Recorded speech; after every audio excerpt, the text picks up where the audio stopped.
Psalm 27. I, I'm so tempted to go back and talk some more about verse 11.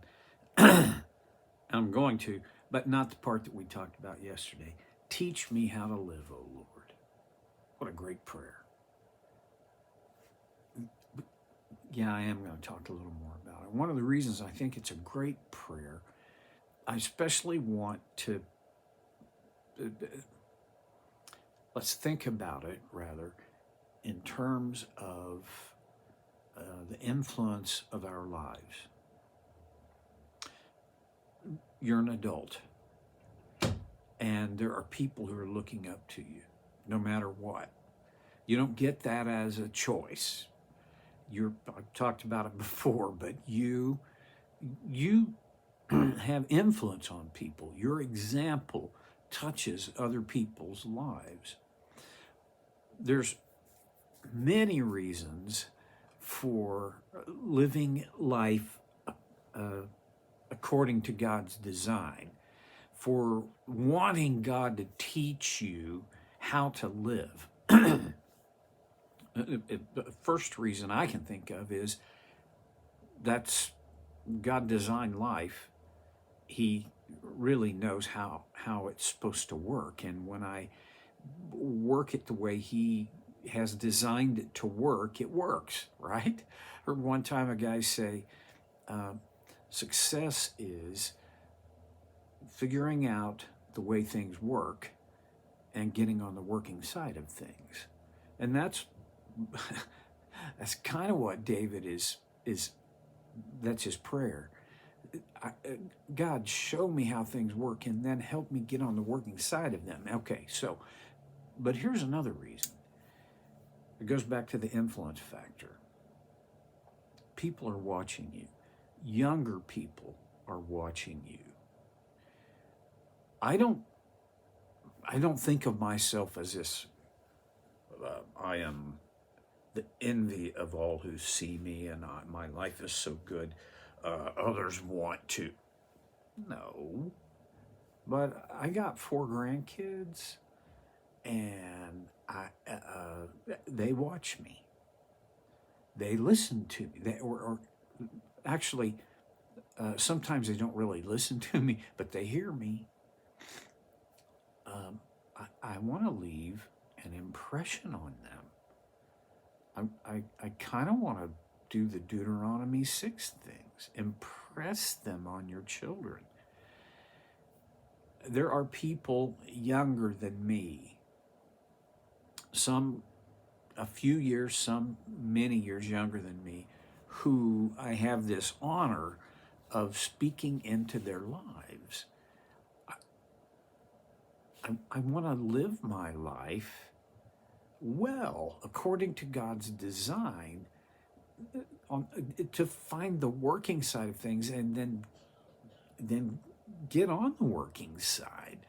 And because this sets an example, gives a template of sorts to the people who my life influences. Okay. And then he goes on, lead me along the right path, for my enemies are waiting for me. This is a pretty situationally specific thing for David. And it's tempting for me to just say, I mean, that's the reality of his life. He had enemies, and they were lurking everywhere. It felt like it to him. I think this is true, but I don't think that cancels a principle here. Lead me along the right path. First of all, he doesn't say, push me along. He says, lead me along. I've had times when I felt like God was pushing me. And He sometimes does, because that's what I need. But I think more often, the way He works in my life is He leads me. Something that is assumed in that is, if this thing of God leading me is going to work, and I want it to, I have to be willing to be led. And there are a lot of times and on a lot of issues in my life, I don't want to be led. I think our American culture, I'm not blaming our culture for my own hard-headedness and my own self-will, but I will say our self-interest, our self-will, our bullheadedness, it shows up in the America we live in. We don't want anybody telling us. We don't want. I'm not. You don't get to lead me. You're not the boss of me. Does that sound familiar to anybody? I think as followers of Jesus, we have to constantly evaluate and confess when, the message in my life is, you're not the boss of me, so don't get in my way. Lead me along the right path. There's a reason for that. A good reason, for my enemies are waiting for me. If I'm not on the right path, I'm much more vulnerable to my enemies. Yeah, who's your enemy? Well, I can't, excuse me, I can't point at an individual and say, they are my enemy. I really, truly don't have those kinds of individual enemies. I do feel like there are some enemies out there that truly are enemies. But the enemies in my life, maybe this is true for you, the enemies in my life are much more often less people and more ideas. There are a lot of enemies that well, let me just back the wagon up a minute. I have one overriding enemy in my life, and you do too. The enemy of our souls, the devil. He was Jesus's enemy. He's been God's enemy from the time in his pride. Pardon me. He tried to take God's place in heaven and was kicked out of heaven for that reason. From that point, and actually, I think before that point, he was God's enemy. He is the ultimate enemy. Now, if you don't understand your enemy's basic mode of operation, his patterns, you are much more at their mercy. Paul said, we don't want you to be ignorant of Satan's ways. But on the other hand, you can't make that your exclusive focus. There's got to be some dynamic balance in all that. Well, I want to recommend that if you haven't read C.S. Lewis's book, The Screwtape Letters, download it or check it out of the library, get your hands on it. C.S. Lewis does a masterful job of kind of thinking well and deeply about how Satan gets at us or attempts to get at us. We have an enemy. Sometimes I think I often don't think about that. And then when he attacks me, I'm totally surprised.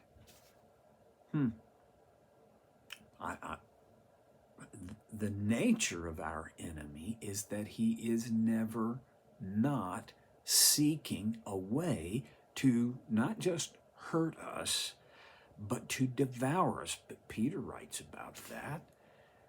Be alert. Some versions say sober-minded. Your enemy, the devil, is prowling around like a roaring lion, seeking whom he may devour. Huh. Okay. We've got enemies, but we have the enemy of our soul.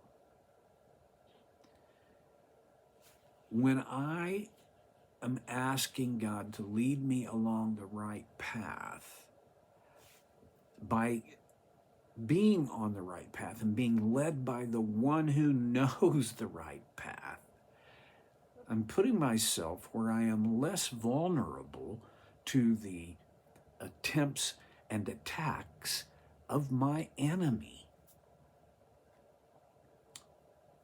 So, a couple of quick things here, and then I'll be done for today.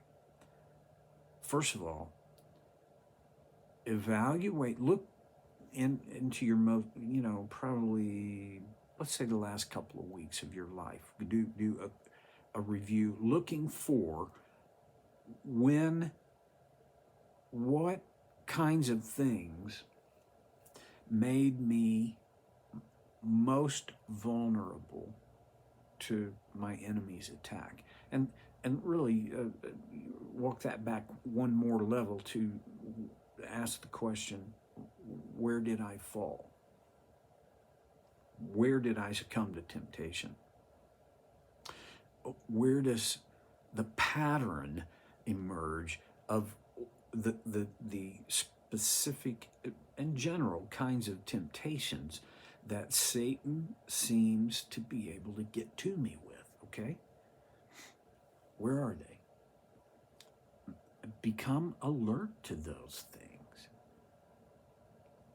Okay. Now, you gotta realize your enemy is out there. He is active, and he doesn't want to just hurt you. He wants to devour you, to end you. Okay. Now, second piece is where do you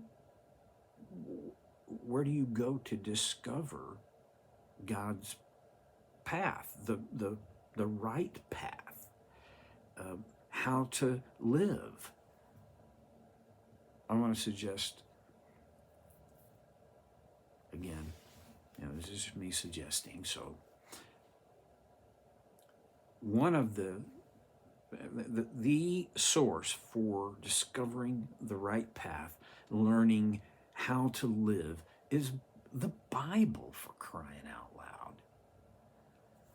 A great place, I've recommended this before in other contexts, but the great place, in my opinion, to begin this journey is the book of Proverbs.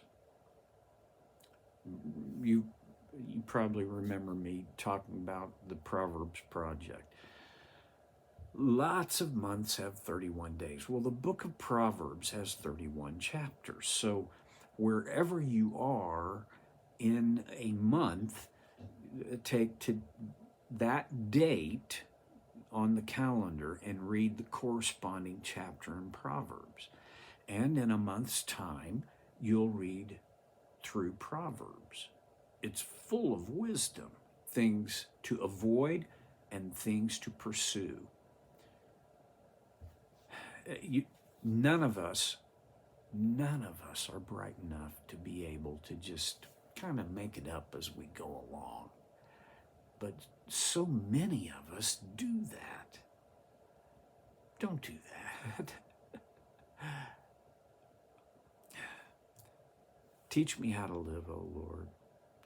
Lead me along the right path, for my enemies are waiting for me. See you next time on Soul Care with Stevie.